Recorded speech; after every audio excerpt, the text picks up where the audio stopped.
Hello, my people. I greet the full house from Untouchable Mama. Also, na dey fine. Na do well, so na take dey help me take dey share, comment, like. I really appreciate una well. My people, maybe some of una don see this video. I will put the full video more na watch am. This one happen for Rivers State. Small pikin of 14 years old. Na one man, one former vigilante wey dey for 48 years old. Na he go chop him tomatoes.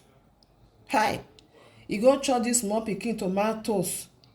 No be small na, but that country I dey talk am some every time say many people their brain e no dey work. Dem just dey waka. Wetin small pikin wey dey 14 years old, wetin e get wey dey draw you, wey dey attract you? Wetin e get? Even all these girls wey dey work, wey you go chop their tomatoes, you go pay for them, dem dey.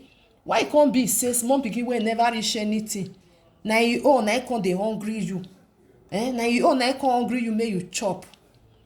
My people, so na this man na the father of the small pikin. As the pikin reach house, he cry. When he come dey cry, na him papa come tell am say wetin dey do you? Why you dey cry? Why this thing dey comot for your body? Na the small pikin the pikin come explain to him papa say na one man wey dem dey call Chinedu, former vigilante. Una see vigilante. Nawooh, my people. Person wey you go say maybe you still trust. If person dey pursue you dey go, he go save you. Na this one na my people. Na in fact I come tell am say wetin do you? He say see money. How much? The man when the man don chop the tomatoes, he come give am 1,000 naira. Na the pikin come cry reach her. Papa come tell am say this 1,000 naira na dem give you. He say yes. Something dey comot for your body. Una know say blood go dey comot for your body. Na him papa say okay make him wait. He come dress, follow am go meet the people wey elder wey dey for their village for there. Go report to them say see wetin happen. Una know say when you no get money, you no fit say you wan just boast go carry police, because even though the police sef dem go draw you go this side, draw you go this side, the case dem go close am, throway am for inside dustbin. You no go even know wetin happen. When the man reach there, na say he come dey explain to them according to wetin dem write. Say he come dey explain to them say see wetin this man do to my pikin Chinedu. Wetin he do? He say na dem come tell am, na dem come say dem don hear. He say the people wey dey there, dem come take tissue take clean the pikin body. More na dey see. Nawooh.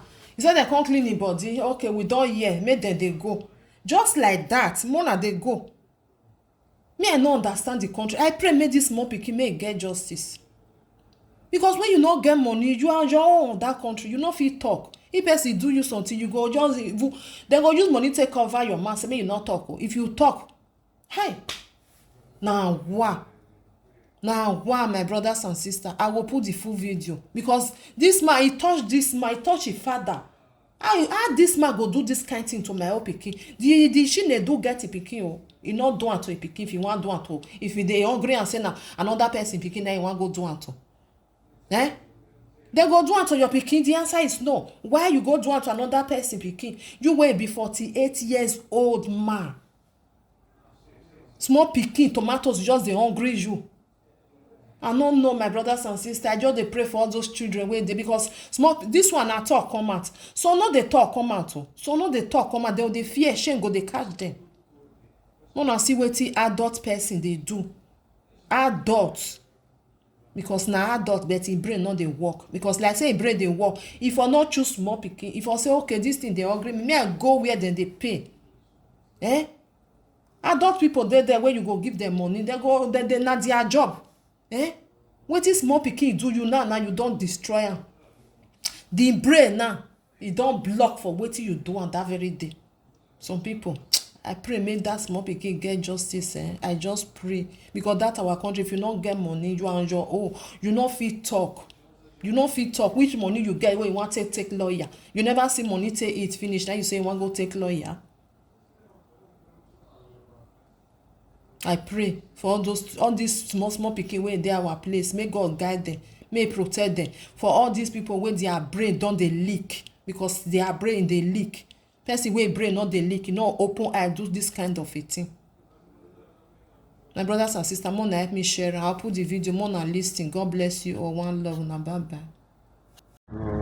Play the computer with the small girl. Unfortunately, she don't know when the Chinedu daughter went out. Within 5 minutes interval, the Chinedu cockroach come in and then grip her in the neck, then push her, draw her like that to the bedroom, and then start to force her. So how do I know it? After using her, then the man carry 1,000 naira and give to my daughter. Now, this my daughter carry the 1,000 naira, come to the house and start crying. The mother was asking, what is the problem? What is the problem? Myself too, I was indoor. I have to go and ask, what is your problem? Why are you shouting? Why are you crying? She now told me exactly that the Chinedu Buddha raped her. And this is the 1,000 naira got. As it is, all I did is, I said, a man of 48 years, how can he deal with a girl of 13, 14 years? It's painful. So all I did is, I said, okay, I carry water, pour for my body, then move straight to opposite police division. Reaching there, this Chinedu Uguta, he was once Aga village, Aga community Vigilante chairman. So after all said and done, all I did is, when I reached there, small time, they called the man just run call. Say this. After, immediately, I was shouting, crying. So with the multitude of people, after sometimes they just give him relief. I say, how can you bear somebody like this who defied a lady, a girl of this nature? Then you release the man. So, and the one I took my daughter to the place, please let me have a doctor's report. He said no. He asked me to go and buy tissue. I said, tissue for what? He now carry tissue, go and clean that my daughter.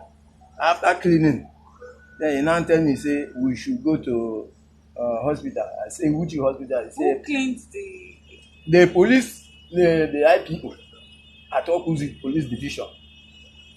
Okuzi.